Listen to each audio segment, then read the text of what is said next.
छत्रपती शिवाजी महाराजांचं मंदिर. हो, ज्या देवाने आपल्या देवारातल्या देवांचं रक्षण केलंय त्या देवाचं मंदिर बघण्यासाठी आज आम्ही निघालो होतो.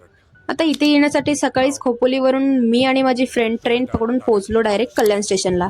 कल्याणचा हा फेमस अंबर वडापाव खाऊन आम्ही निघालो पुढच्या प्रवासासाठी. आता इथे येण्यासाठी पब्लिक ट्रान्सपोर्टची जास्त काही सुविधा नाहीये, पण तिथे जाण्यासाठी बसने कसं जायचं हे मी माझ्या युट्यूब चॅनलच्या लॉंग ब्लॉग मध्ये टाकलेलं आहे, तर तुम्ही ह्या चॅनलला सबस्क्राईब करून ठेवा. मग कल्याणवरून 30 किलोमीटर हे अंतर पार करून आम्ही फायनली पोहोचलो इथे. सगळ्यात आधी तर तुम्हाला 42 फुटाचा हा प्रवेशद्वार बघायला भेटेल. त्यामध्ये गेल्यानंतर सुंदर असं हे मंदिर तुम्हाला दिसेल.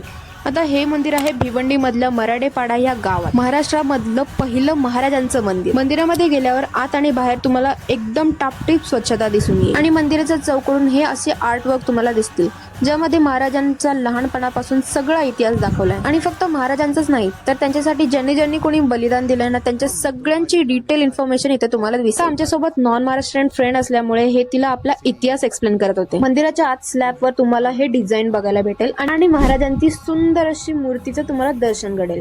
त्याच्याच डाव्या बाजूला राजमाता जिजाऊ मासाहेबांचं मंदिर सुद्धा दिसेल आणि त्याच्या उजव्या बाजूला श्री तुळजाभवानी मातेचं मंदिर दिसेल. मंदिराच्या बाहेर तोफ आणि किल्ल्यांवर जशी असते तशी सेम तटबंदी तुम्हाला दिसेल.